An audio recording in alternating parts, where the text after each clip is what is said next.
El día de hoy hablaremos del mestizaje cultural.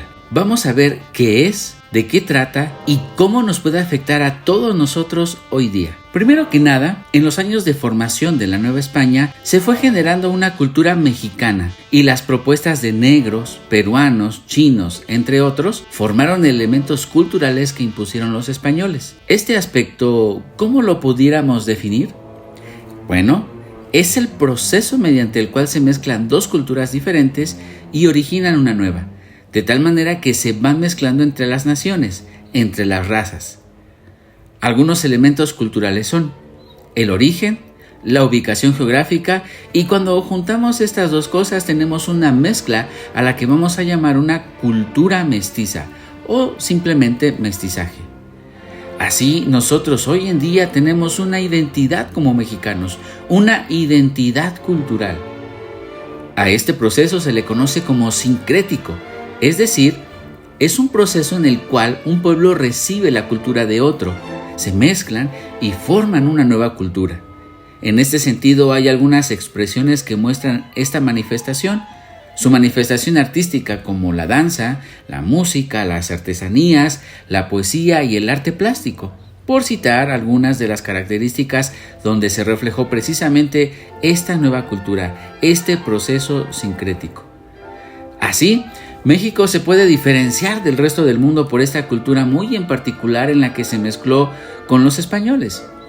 Esta cultura diversa tiene algunos rasgos en particular.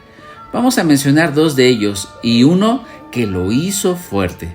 Primero, aspectos o rasgos sociales, la gente que lo conforma. Y segundo, los rasgos regionales, el origen, la ubicación, dónde están. ¿Y cuál es el tercer punto que ayudó a que esto se conglomerara? La colonización. La colonización hizo esta mezcla y finalmente la Iglesia unificó las creencias de esta cultura diversa para formar como dijimos, el llamado sincretismo. Así entonces tenemos a los mestizos que tienen rasgos europeos y también tienen las mezclas de las costumbres y de las creencias de la zona de América.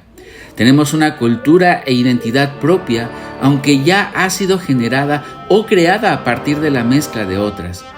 Podemos poner el ejemplo de los criollos, que fue una mezcla. Como sabemos, los criollos son hijos de españoles nacidos aquí en el territorio de América. Miguel Gregorio Antonio Ignacio Hidalgo y Costilla Gallaga Mandarte y Villaseñor fue uno de ellos.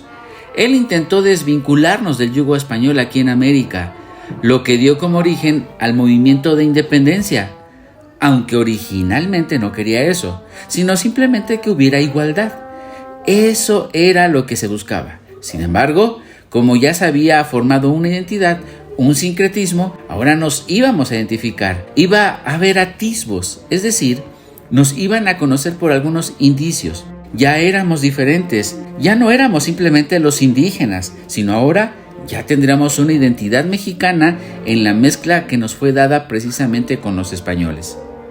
Ahora bien, estos rasgos, esta combinación de razas ya difícilmente ahora se iba a vender. Ahora ya tenía una identidad propia.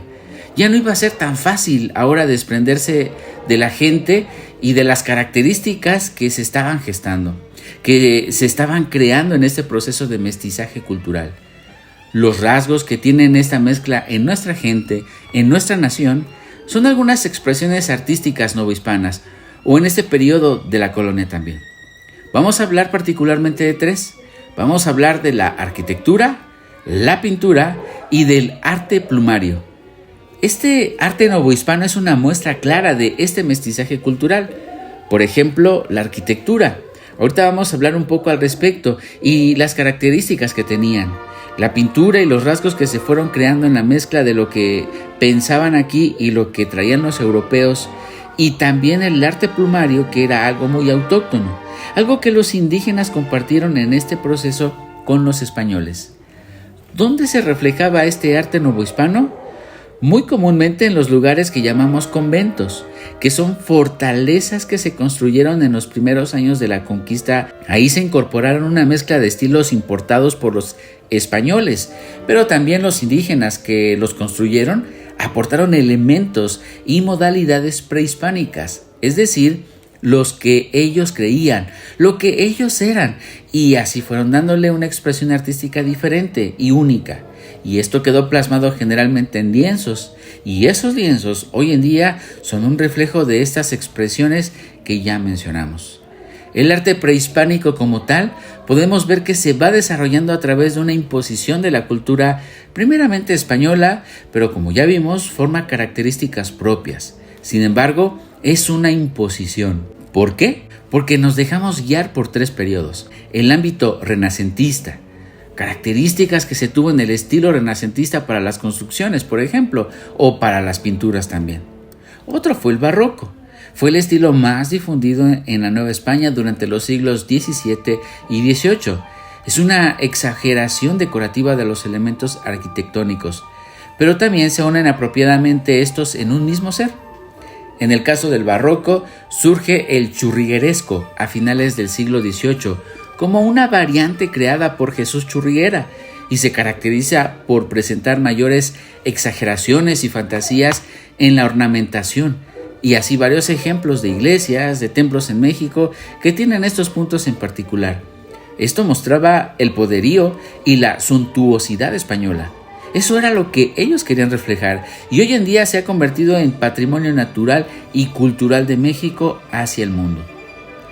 Finalmente, el desarrollo urbano que se llevó en este proceso de mestizaje cultural fue importante, ya que en la Nueva España, allá por 1580, ya se habían formado nuevas ciudades como México, Puebla, Oaxaca y Guadalajara, por mencionar algunas de ellas, que demostraron el desarrollo y poderío que tenía España sobre nuestro territorio y nuestra nación.